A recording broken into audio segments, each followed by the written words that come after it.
sport? How far should women go in developing their bodies? What precautions are necessary before anyone, male or female, begins a weight training program? We'll find out how to select an adequate gym and to develop a training regimen. Dealing with the issue of fair housing. How fair is it? I'm T. Montier and we'll have a progress report. This week on the entertainment page, we have Rockwell's new video and Stephanie Mills sings Pilot Era. Also, Dr. Samuel Banks will join us to discuss and to report on the NAACP boycott of the Sun papers. And we'll be joined by female bodybuilder and trainer Aretha McKenzie and Nathaniel Moore and Tacoma Tate of the Iron Gents. They will discuss bodybuilding competition and training regimens when Cityline continues.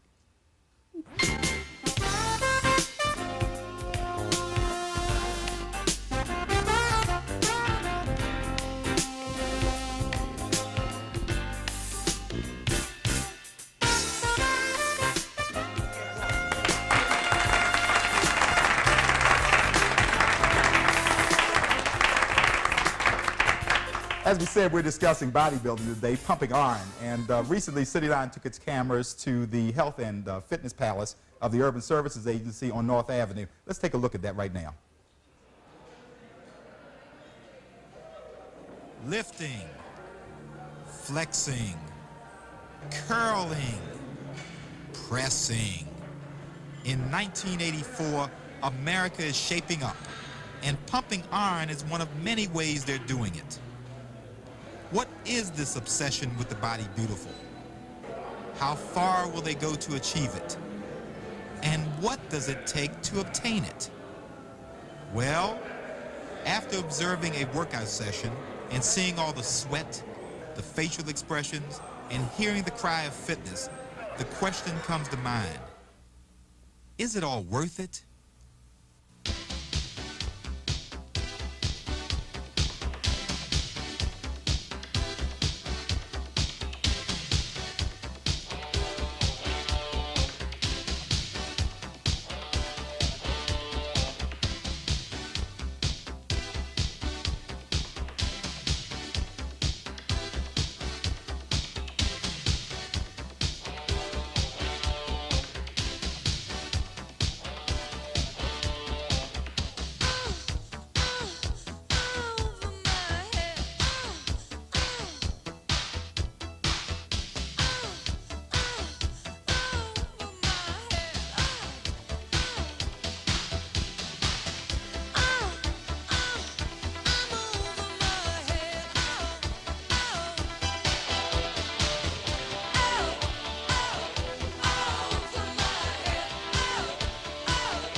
Bodybuilding and getting that body in shape for summer.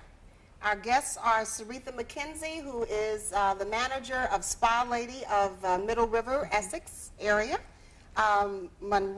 Nathaniel Monroe. Not Nathaniel Moore, Nathaniel Monroe. Yes, of the Iron Gents and the Health and Fitness Palace on North Avenue. And Tacoma Tate, who is a local bodybuilder. And welcome. I'm sure a competitor as well. Yes, welcome to Cityline. Thank you. Now, we saw a tape a few minutes ago that seems like it's an awful lot of work. Is all of that work worth it? Aretha? Yeah, I think so. For the end result, the physique you achieve after all the training makes it worth it. Monroe?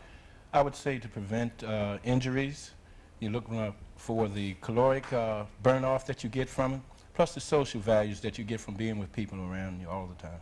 Oh, really? It's one of the pluses, huh? One of the pluses. What about it, Tacoma? Since you're involved in it on a day-to-day basis and looking at you, it's obvious you're well-developed. Yes, well, I think it's very well, for so far as competition is concerned, it helps your stability, your ego, I mean, everything. It's brings a lot of things into play, you know. So, Aretha, I got to ask you this. You know, is women's bodybuilding just a fad? I mean, a couple of years ago, you never heard of women's bodybuilding. Now, Cher is doing it. Even T. Montier is doing bodybuilding. Yeah, we saw that. You know, well, is it just a celebrity thing about it, or is it something that's going to be here to stay? No, it's not exactly a fad. It started back in the 40s with Pudgy Stockton. I mean, it's been around since the Stone Ages, but women just are now coming out of the closets and training in the open. It's been around forever. Do people ever look at you and say, you know, look, I don't want to go out with this lady because she might beat me up or something? No, I've never had that problem. You've never had that problem? No, I find people really enjoy it. They like it after they see what it really is about. Nat Monroe, you talked about, you know, the caloric intake and the scientific part of it. And the burn off. Well, I'm wondering, you know, people have weights. I mean, I know guys who get weights for Christmas and whatnot, and they've got them home, they're plastic weights, and they're probably fooling around with them. How important is it to have trainers with you, somebody who knows what they're doing? Well, Tacoma, more or less, could be a better spokesman in terms of saying what those things are needed. But I would say that you have a spotter, because sometimes the weights are quite heavy, and if no one's around, who's going to assist you? Young kids should think about injuries in terms of not training properly. Physical should be in demand as far as going to a doctor to make sure that you're okay to do these things, because these weights, after they get into these plastics, they want the metal. Then they move up to the metal, then they want the solid iron. And if someone isn't around to tell them the proper techniques, there are injuries that occur that the parents don't know about, and they continue to happen, and therefore, before you know it, they're in the hospital. Tacoma, real fast, the difference between Nautilus, universal weights, and the kind of weights that we're going to see you working with today. Well, I'm very biased against, well, so far as free weights are concerned, because I think free weights are better for the professionals. Instrument for professionals, right? Where But Nautilus one is of the more benefits internal. well, one of the benefits of Nautilus, though, is that you got somebody supervising you all the time. And it's stationary weightlifting, so to speak. You don't have any control factor there. Okay, we're going to continue our discussion on pumping iron right after this.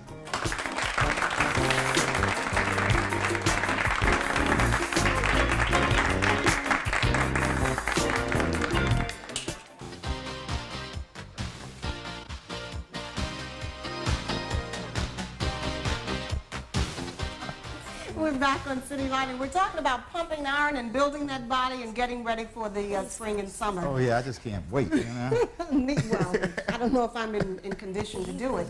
But Saretha McKenzie, a young lady who was on the set a few minutes ago, will be showing us the part of the training regimen that we're to go through. Saretha, you can kind of set the stage for us and give us a feel for it. Okay. Tell us who the model is and so forth. This is Olu. She has a studio over on Greenmount, and she's going to demonstrate some of the techniques of working out. We're going to start with the overhead press, which is exercise to build up the shoulder muscles and the deltoids in that area. And whenever you do a press, you want to bend at the knees when you pick up the weight. And this will build this region up here in the shoulder area. Now, why do women want to build that area up? Well, a lot of times the shoulders are might be sloped, or they don't have the shape there. And for low-cut outfits, you want to have, and also it helps your posture, overhead presses. So it's all about being feminine. Right, uh-huh. Okay. Does a woman, though, run the risk of becoming too developed and a little too masculine looking? Well, depending on the frame of her body, if she starts out big, she would want to trim down first before she built muscle upon that frame. Okay, take us through the training routine. The next exercise we're going to perform is the bench press, where Olu's going to lay flat, and I'm going to hand her the weight. Now, bench presses build up the pectoral and the chest muscle, which a lot of women need to, like to build up their But normally cleavages. you'd be doing this on a bench, right? Right. Normally we do this on a straight bench, but, and this will help to build the cleavage muscles, like I said, and the chest area. Also, it will help with the sagging later on in life that women tend to go through. Okay? I do want to take an opportunity to remind everybody at home that you can join in our discussion by calling us at 481-1313. We're going to try to get a few phone calls in on this. And now I'm going to have, we're going to, working down the body, go to the midriff area, which is a big, important area in women. They usually tend to be soft or pudgy there.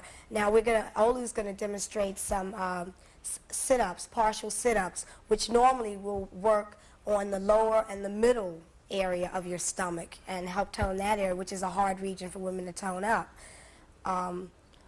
With these, she's also, the leg raises. That takes care of your midriff bulge. Right, these leg raises here that she's doing with the incorporation of ankle weights, which adds the resistance to the stomach area. Some women need to add that resistance because How much time, Saretha, how much time do you have to spend a week I would think in an the gym in hour order to get to the point where she is now? An hour to an hour and a half.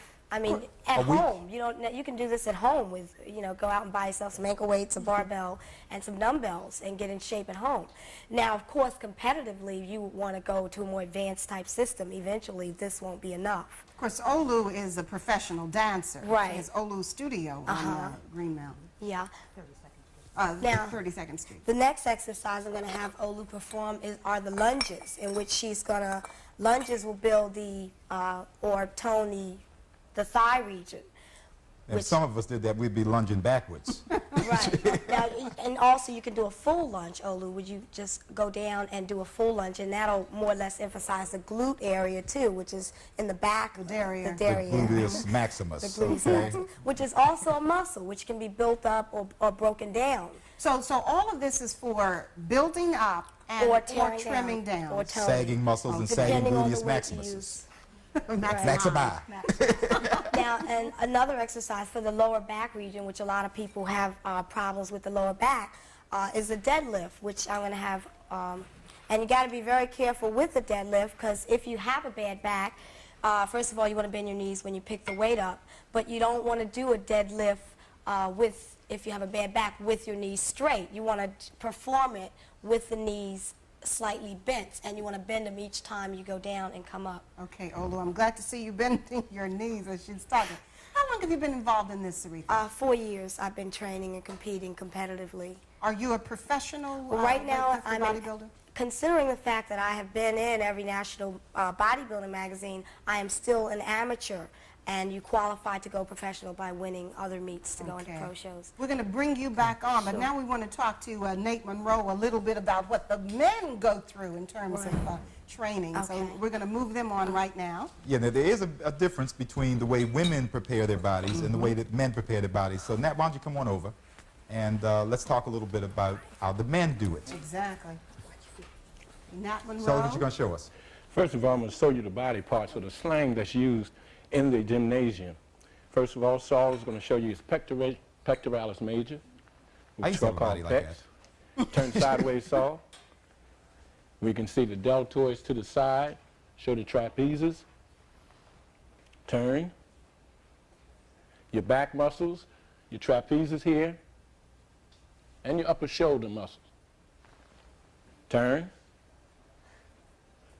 Side shot, bicep pose. Biceps is this area here. And last of all, the abdominal region. Now, what do you have to do in order to get to this point? What do you have to do? We have a little demonstration for that. Okay. Okay. With a little assistance from Michelle and James.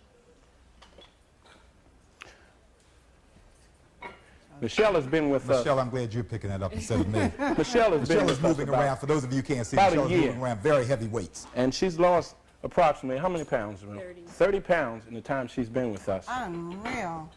You would never have thought that she'd even been 30 pounds more than she is now. She looks great. One of the first demonstrations that we're going to do is just a simplification because of time is the curl. Okay. Okay, take us through those now. All right, now, you grab with equidistance from your hips, turning your hands as you come towards your chest. Now, all of those people at home with those plastic weights should pay attention to this. And there's a breathing technique to it. Begin. Breathe in, blow it out. Breathe in, blow it out. Good. From there, we go behind the neck. How many pounds is the The gentleman has? Yes. He has approximately 60 pounds. The young lady has approximately about 25 to 30 pounds. Now notice these belts they've got on. Now that's a safety factor in terms of protecting the back, the lower back, and give you some support. All right, up. This is behind the neck technique, using for the deltoids, the top part of your arms and part of your back, and down. Is this for definition? No, this is just building strength now. Okay. Up and down. Next part we'll do is something for the legs. Turn around. And squats. Now, the young lady previously demonstrated something of a deadlift, and this goes along with it in power lifts. And squat, gentlemen and lady. And up. And it's also a breathing technique to this. Breathe in, down, and up. And turn. Now, we've covered all parts. We've covered the chest, we've covered the arms, and we also covered the legs. Return the weight to the stage. Okay. How How much time is involved in this kind of routine and developing?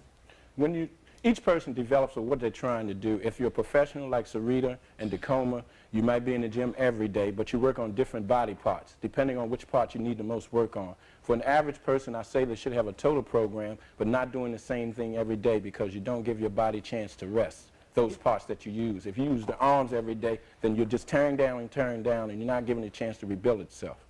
So therefore, you regiment you to what you're going to do. Okay, we're going to talk more about the results of that time that you put in any gym and developing your body after this break.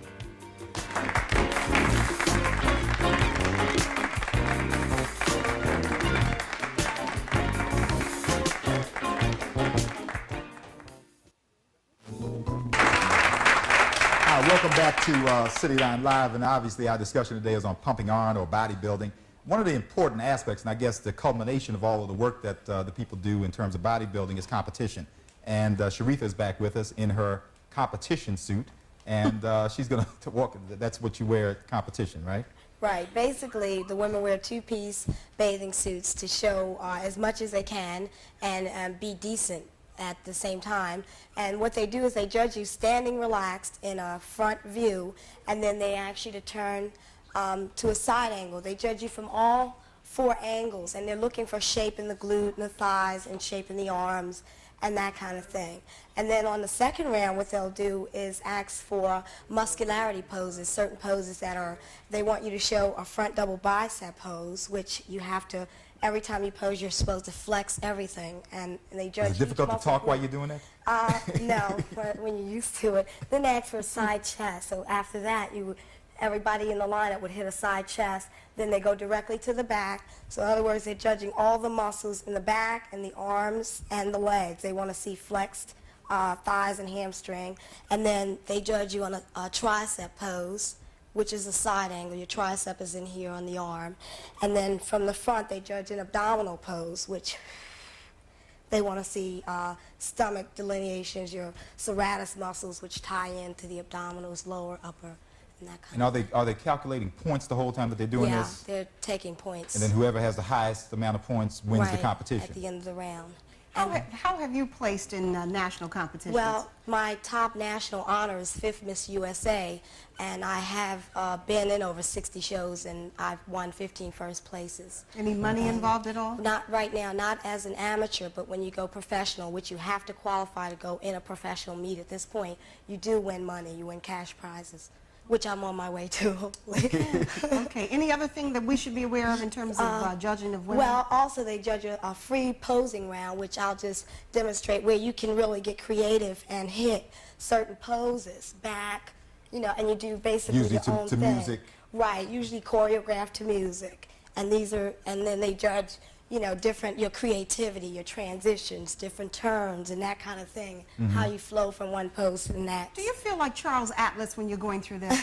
No, not. I kind of feel sculptured. I feel like I've created what the body I do have. I didn't start out always as shapely. You can build shape on your body and different curves. Because you're rather tiny. How tall are you? 4'11". Wow. And well right now I weigh defined. 102. Okay. Sharitha, let me just ask you one final question. Sure. Is bodybuilding for you an expensive proposition? Yeah, I money-wise? would say, because traveling, for instance, I spent $1,000 going to the USA in Denver, and this year, which I got 6th. I mean, you don't always come home with a trophy, but it's worth the money you put out if you stick with it. Thank you. Sure. We're going to ask Nat Monroe to bring the guys on and show us the areas that the men are judged on when they go to competitions and show the results of all that work they put in. Basically, you start out with some of the similarities in terms of the things that you have to do for ladies, but in men, we start off with muscularity. This is Todd. Todd's been into bodybuilding for 16 years. Give him a back pose, Todd. And you see the massiveness. This is what they look for in most of your bodybuilding. You know, interesting enough, I mean, I saw Todd before the show, and I would not have judged that he had this kind of muscular body underneath in his clothing, you would not notice this. All right, side pose, Todd. I mean, a guy might, you know, mess with him in the wrong light, you know, and not really know what he was asking for. All right, this is just one of the components of the judging for bodybuilders. Okay, the next. Next, we have definition. Mike is a high school student here at Patterson Park. He's only 17 years old, and he's won his first contest already. Now, what we mean by definition means that each muscle, finite, that you be able to see it sculptured within the body. Mike hit a pose for us, an ab shot. And as you see, there's abdominal muscles, serratus magnus, each defined. This is one of the moves. Back. See the striations within the muscles as they define in the back. These are called the definition points. And the side. Okay. So this is your definition component. Definition. All righty. The next? Next, we're going to work on symmetry. Symmetry. Meaning that all parts are proportional to most of his body. His legs, his chest area, his arms. And who is this? This is Glenn. Okay, Glenn. Side pose, Glenn. Now, it doesn't mean that the others were not symmetrical in development. No, but he would be the best out of the three in terms of judging them as compared to what his chest, his legs, his arms, and all these parts are connected in terms of size and everything else. Okay. And These are things he's worked on over a period of time. Glenn, in the last 3 years. Okay. Thank you, Glenn. That's symmetry. And the last, and one of the most important things, as Sarita has already mentioned, is your 7 compulsory poses that an individual has to go through in a 90-second presentation before judges. He has to hit 7 definite poses. This is Tacoma. Okay. Double bicep. 1. Lat spread. 2. Tricep. These are your triceps. 3. Side chest. Check the pectoralis major, the arm development, check his legs, everything is taken in consideration, not only that part that the judge is watching. Now, what are the pectoralis majors? Top part of your chest. Oh, okay, thank you. Double bicep. 5. Back, lat spread. 6. And an abdominal shot. Check the leg development, the abs. All right. And those are your 7 compulsory, along with other poses that he can create during his performance. That's fantastic. You know, now I know that these are the results of the routine, the training. How do you have to keep this going in order to keep that body firmed and defined, or what happens if you ever relax it and don't continue the training?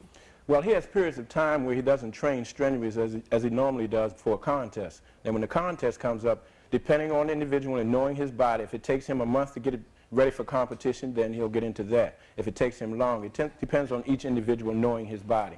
You know, as I looked at all of the participants, including Saritha and, of course, you and so forth, I wondered again about the safety factor and what one has to keep in mind even as they begin a program and as they're going through it. Number 1, make sure that you've had a physical within the last six months or to a year, physician-wise. Okay, after that, you yourself know your body. You have to have a mindset and willing to do what? To come in and say, I'm going to do this and change or sculpture my body to the way I want. I might want my stomach down, I might want my legs down, I want a total body sculpture. Depends on the individual what you're looking for. Okay, now you've got a little show set up for us now, right? Yes. Let's take a look at that right now. Okay, let's see the show. Bring it on. Why don't we get out of the way of the show? Okay. This is Mike, Michelle, James, and LaFell. Okay. Michael, side chest, Michelle, James, and LaFell. Michael, tricep, Michael. Ab shot. Check the development of each person as you go by, the pose, the leg movement. Michael. I can't help but comment on the fact that it appears that brevity of clothes seems to be the whole deal here. Right. And Michael. I didn't mean to make you laugh. I think you must keep in mind that they've been training for some time. And you just don't get this way overnight. They thank you. You know, I'm impressed by the fact that Michelle is developed and yet, you know, it's very appealing and she looks extremely feminine. I don't know why I should assume that she would not have, but I'm struck by that. Well, it's a misconception that most ladies, once they start bodybuilding, they're going to get muscles like men. They're not developed. Your chemistry within your body doesn't allow these things to happen, okay? Because we know that men have testosterone hormones and women have estrone, so there's a difference there. And it would have to take something in order to change their minds in that fashion. Okay, we really appreciate having all of our people on with bodybuilding today, and I think that anybody who's interested in bodybuilding should call Nat Monroe at the Urban Services Health and Fitness Palace, or Olu at Olu School on 32nd Street, or Spa Lady in the Essex area. Or Saritha McKenzie. Just for Saritha But let McKenzie, them just know one that- of the several places that you can get into bodybuilding around town. This is a city agency. That's by right. Mayor Schaefer, sponsored by him and Mr. Linwood Island. Okay, you got the plug in. Thank you. I appreciate it. We're going to be back with the Newscap.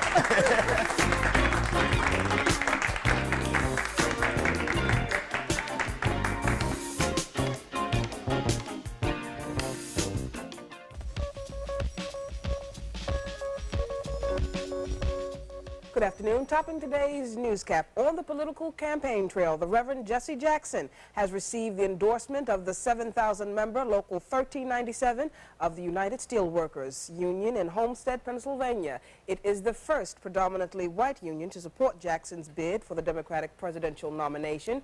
Jackson's quest for delegates takes him to Pennsylvania this Tuesday.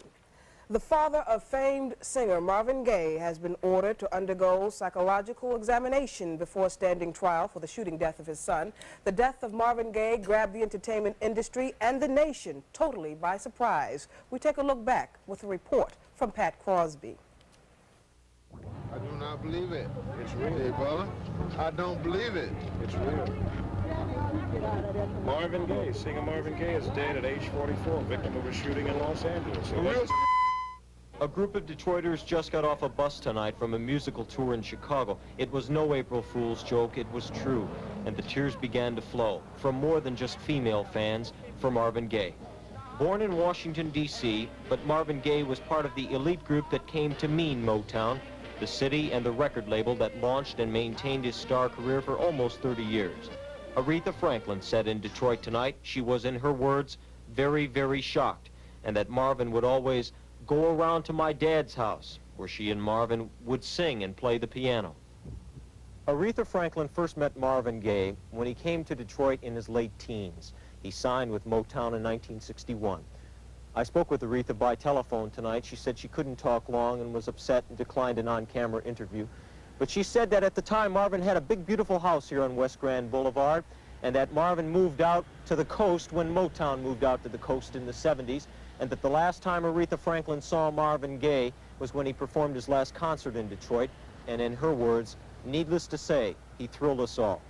Former Detroit Motown-era disc jockey Jay Butler said he was tight with Marvin in the late 60s, the whole Motown crowd. And I remember that Marvin didn't really want to perform because Marvin was a very shy guy and, as a matter of fact, was afraid of being on stage. And especially during that time, it took a lot to get him out to go on tour.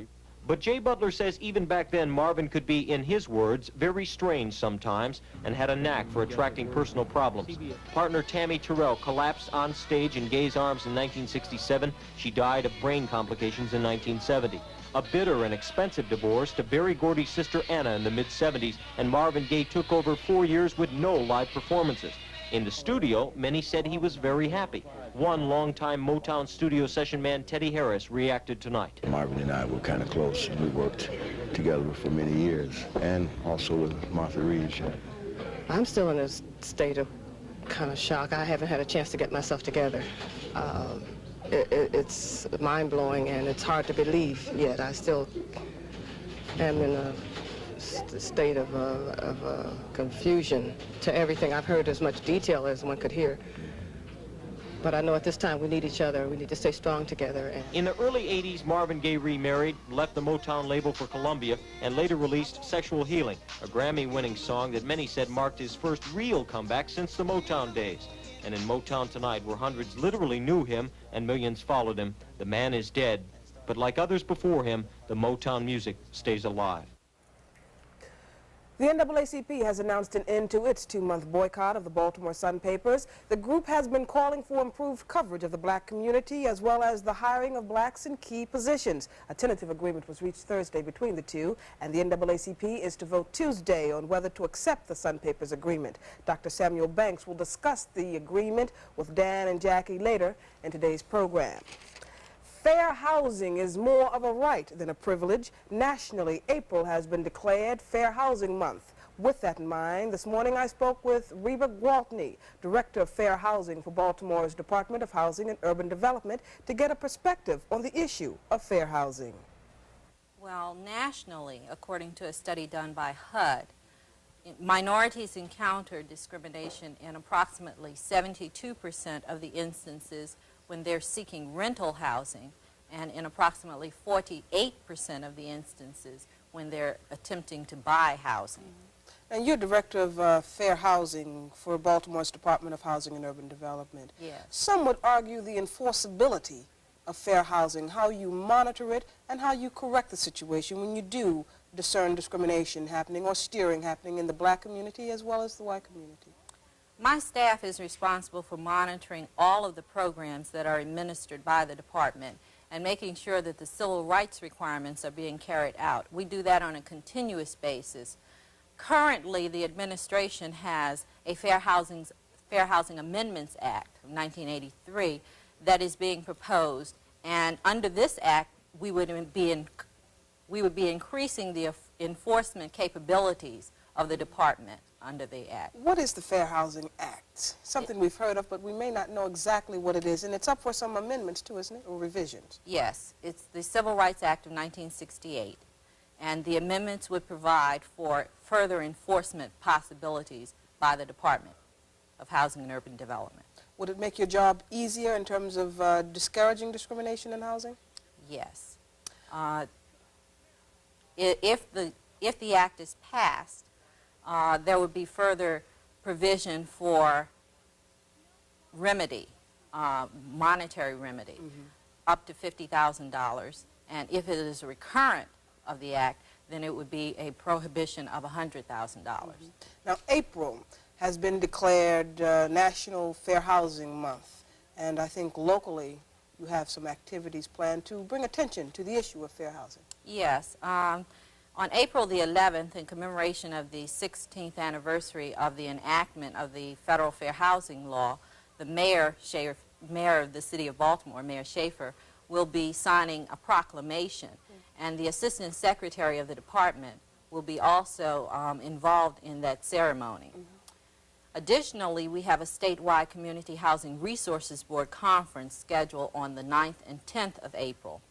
And throughout the state, there are a number of activities being conducted locally. Why are these activities being conducted? Primarily to bring attention to the fact that discrimination in housing is unlawful and that fair housing is a right that all Americans have.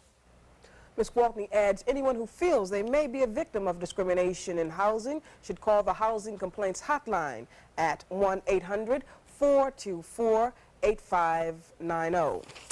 And finally, Andrew Godby, a member of the Junior Pioneers Club, is CityLine's Student of the Week. Andrew, a 3rd grader at Yorkwood Elementary School, is a hard worker who enjoys reading, mathematics, sports, and music. On the fall 1984 California Achievement Test, Andrew scored 100% in reading and 99% in mathematics. Delegate Mary B. Adams has extended an invitation to Andrew to visit the House of Delegates. Accolades and congratulations to Andrew Godby, CityLine's Student of the Week. And that is today's Newscap. I'm T. Montier. Don't go away. We have more coming. Have a good day.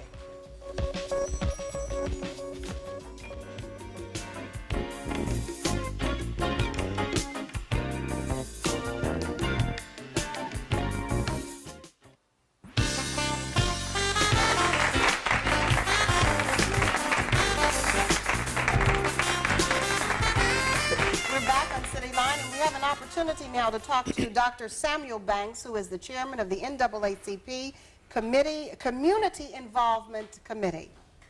Welcome to City Line. Dr. Banks, this week you reached an agreement with the Sun papers after a long boycott of the Sun papers locally. You've called that a victory for the entire community. Why do you say that? The Sun papers had historically, as was true of the corporate community of Baltimore and Maryland, excluded blacks from the corporate mainstream. Through this action, the Baltimore branch NAACP enters the economic mainstream of the Sun papers, as it should be. Dr. Banks, why the Sun paper? The Sun papers, there are 500 or 600 corporations in Baltimore City. Why the Sun papers? Sun papers represent, Mr. Henson, the major mode of opinion in this region outside the Washington Post. And we think the breakthrough there will speak to corporate Baltimore to get your economic house in order. We are going to have economic justice throughout the city and state. Okay, we were unable to take phone calls during our first segment, as you know, even after we told you we would. But we'd like to be able to take some calls, and perhaps you'd like to talk with Dr. Banks. Call us at 481-1313. Dr. Banks, briefly, what were the concessions that were made with the Sun papers earlier this week? Well, the essence of the concessions was economic justice and economic inclusion for the majority black community of the city. There were others, but that was the centrality, economic justice for the majority black community of the city. All right, but what does economic justice mean? Fundamentally, that blacks had been left out, Mr. Henson, at top-level jobs at the Sun papers. Out of 1,700 employees at the Sun papers, blacks made up 8%, concentrated principally in the lower-paying jobs. So the first thing we wind up with is a commitment for more jobs for blacks at the Sun papers. Yes, and that would be inclusionary from top to bottom. Okay. Any particular types of levels of jobs? We're talking about management, editorial, and correspondent positions, printing jobs, skill jobs, the whole range of job opportunities at the Sun papers. Okay. Now, you have said that this is merely to serve notice to corporate Baltimore. Is that a veiled threat that you will continue boycotts against other industries? It's unmistakable reality. The fact that we've achieved a breakthrough, a takeoff at the Sun papers, means that corporate Baltimore must get its economic house in order. At a general membership meeting on Tuesday at Copping State College, called by Mrs. Ignola Macmillan, the president of the branch, and Ms. Barbara Cooper, the executive director, we will announce for ratification the agreement, and recommendations will be made for the rest of corporate Baltimore and Maryland. Would you want to comment now on your next target? Corporate Baltimore, corporate Maryland. All of corporate Baltimore? Corporate Baltimore, corporate Maryland. There will be a planned, systematic, concentrated effort to bring blacks into the economic mainstream of this city. Presently, blacks are excluded at the top-level jobs. 98% of the wealth of this city is owned by white people, and yet blacks make up over 55% of the population of Baltimore. Okay, we're going to try to get in a quick call from someone at home. Hi, would you like to talk with Dr. Banks? Yes, good afternoon.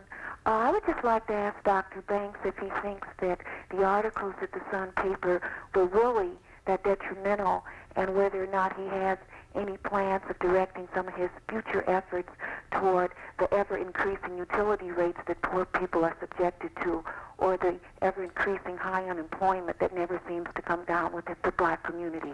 Good question. Dr. Banks, was in fact your effort precipitated by the articles in the Sun paper about the black family? Well, of course, the issue was long-standing, long before the series that ran December 5 through 9. The problems of unemployment, underemployment existed. The series of articles was trivial because it was imbalanced. What was crucial was the unmet needs of the black community, namely jobs and vertical mobility. So the caller is correct. Our primary focus is the amount of jobs and what the national NAACP calls a fair share. Dr. Banks, quickly, one of the concessions that you got was increased coverage of the black community. Do you feel that will have a negative effect on the black press? Oh, no, indeed not. It will help the black press, because the white press cannot do what the black press does. And secondly, that the AFRO, the African American News World Report, will benefit from this action. Okay, Dr. Banks, again, quickly, the meeting on Tuesday at Coppin State and the time? The time is 7 p.m. at Copping State College in the Jacob Building, the tallest building on campus. Okay. And we urge all of our viewers this morning, take out your membership in the NAACP and support our struggle for economic justice. All right, and thank you for coming by to talk with us today about that agreement. We'll be back in just a moment with the entertainment page and Rockwell.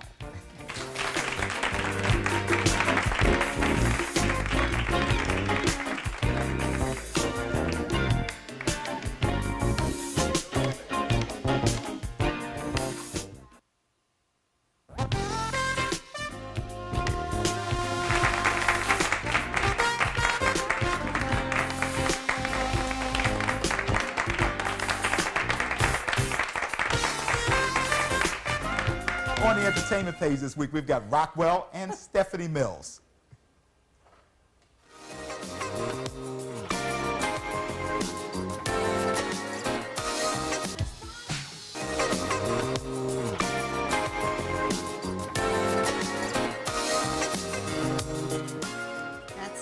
This week's entertainment page, and that's this week's show. And we want to tell you about next week's show, which will be April 15th. Next week, right? Next week, right. Right. So we will have on that show Beverly Burke of Our Own People Are Talking. She will be here, and we'll get to know who Beverly Burke really is. Talk all about what it's like to be a star. Of course, and she's very, very good on Channel 13 every day. And on that show as well will be Career, who is a local fashion designer, and she'll be showing us the latest in fashions for this season. For the spring. And on April 22nd, a very special visitor, Kwame Ture, who was formerly known as Stokely Carmichael. Kwame Ture is probably best known as the genesis for the term Black Power in during the period of the 60s. We'll find out what he's doing now. Exactly. And on April 29th, we'll have a special show called Black Child Development. And we'd like to encourage everybody in our studio audience to please call us now at 481-1313 if you'd like to be in our studio during any of these shows or even all of these shows. We also want to, I guess one of the things implied in Dr. Banks' talk today was apathy. And apathy is somewhat of a problem in organizations like the NAACP, but it's also a problem sometimes with shows like City Line. We want to turn apathy around and get you to write us a little bit and tell us what you think about the show. Television Hill 21211. That's this week's edition of City Line. I'm Dan Henson. I'm Jackie Hall. Have a good Sunday.